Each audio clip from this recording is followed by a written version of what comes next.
Shalom, salam berkat dari kami untuk pendengar sekalian. Saat ini pendengar akan diberkati dengan program Hari Ini Harinya Tuhan bagian yang ke-8. Sebuah program rohani tentang doktrin Alkitab yang menolong kita untuk semakin tertanam dalam kebenaran firman dan bertumbuh dalam kemuliaan. Bersama hambanya, Pendeta Gilbert Lumoino, STH. Banyak orang merasa doktrin Alkitab sebagai sesuatu yang membingungkan. Tetapi tahukah saudara bahwa doktrin Alkitab intinya adalah memahami Alkitab dengan benar, dengan pemahaman yang sistematis, sehingga kita terus dapat tertanam di dalam kebenaran firman, sehingga kita terus bertumbuh di dalam kemuliaan Allah. Buka hati saudara sekalian untuk menerima berkat-berkat firman-Nya hari ini. Kalau kita mau jujur, sebetulnya setiap kita bisa hidup sampai hari ini semata-mata karena anugerah Tuhan. Dan anugerah Tuhannya ini jelas bahwa Dia bela kita, Dia berkati kita, Dia tolong kita, Dia lakukan perkara-perkara dahsyat dalam kehidupan kita. Karena itu kita harus senantiasa memiliki beban untuk pekerjaan Tuhan, yaitu dengan menyadari yang pertama bahwa Tuhan sudah memilih kita. Saudaraku yang kasih dalam Tuhan, kita sebetulnya semuanya gak pantas melayani Tuhan begitu kudus mulia, sementara kita begitu lemah dan bersalah.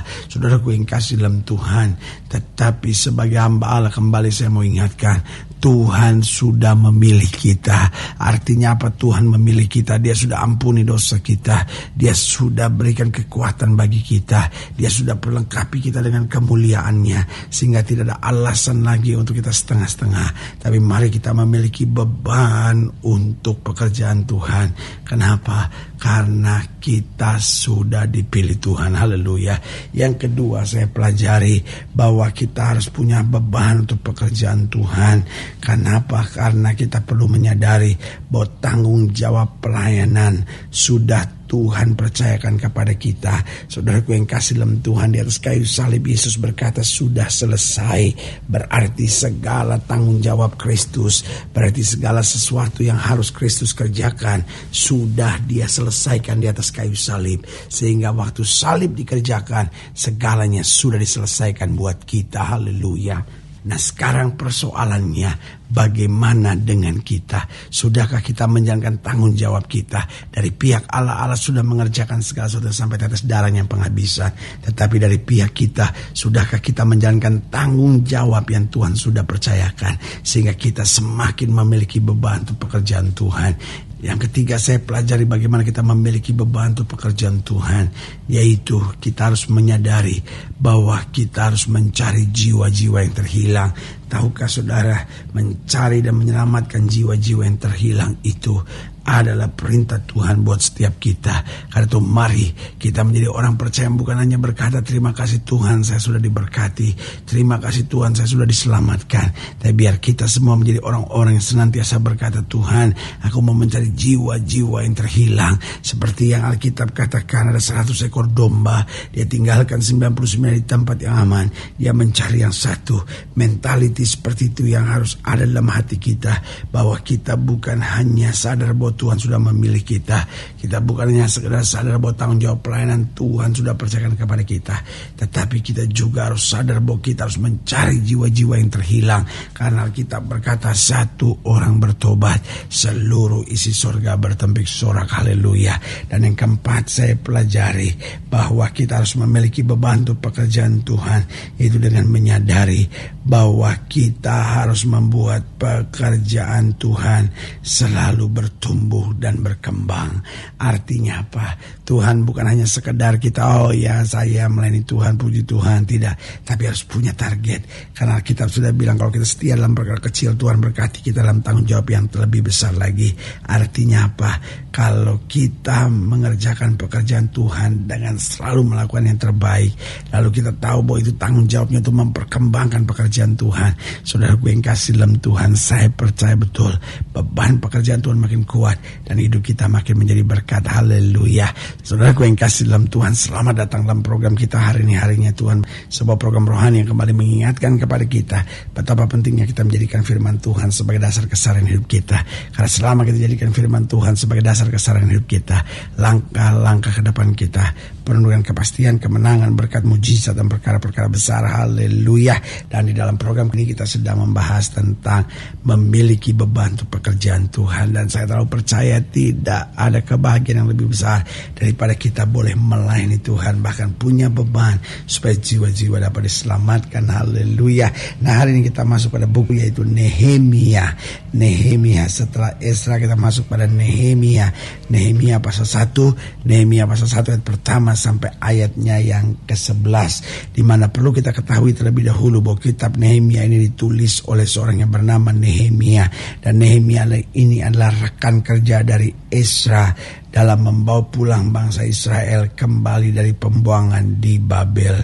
Dan buku Nehemia ini ditulis di antara tahun 445 sebelum Masehi sampai 420 sebelum Masehi. Berarti kira-kira memakan waktu 25 tahun untuk menulis surat ini. Dan surat ini ditulisnya di Yerusalem.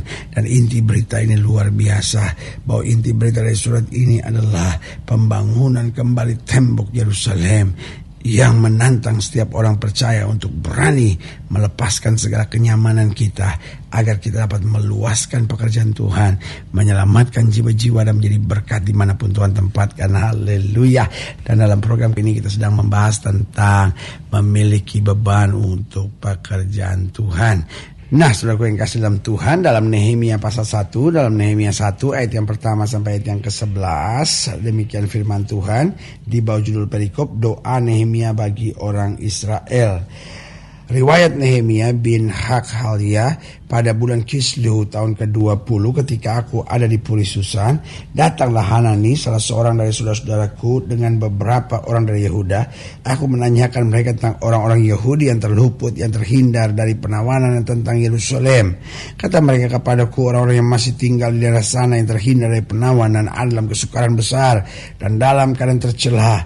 Tembok Yerusalem telah terbongkar dan pintu-pintu gerbangnya telah terbakar. Ayat yang keempat, ini yang saya bilang memiliki beban untuk pekerjaan Tuhan. Ketika aku dengar berita ini, duduklah aku menangis dan berkabung selama beberapa hari. Aku berpuasa dan berdoa kepada Allah semesta langit. Kataku, ya Tuhan Allah semesta langit, Allah yang maha besar dan dahsyat, yang berpegang pada perjanjian dan kasih setianya terhadap orang yang kasih kepadanya dan tetap mengikuti perintah-perintahnya.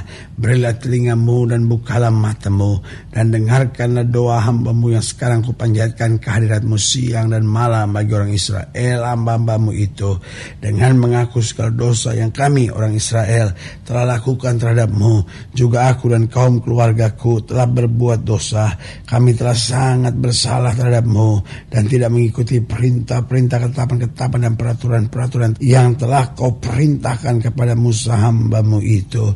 Ingatlah akan firman yang kau pesan kepada Musa hambamu itu, yakni bila kamu berubah setia, kamu akan kucerai-beraikan di antara bangsa-bangsa.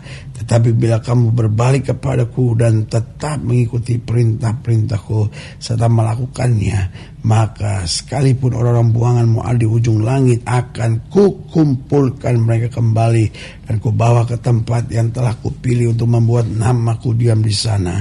Bukankah mereka ini hamba-hambamu dan umatmu yang telah kau bebaskan dengan kekuatanmu yang besar dan dengan tanganmu yang kuat?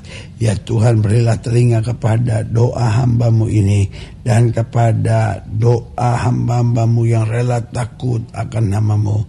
Dan biarlah hambamu berhasil hari ini dan mendapat belas kasihan dari orang ini ketika itu aku juru minuman raja.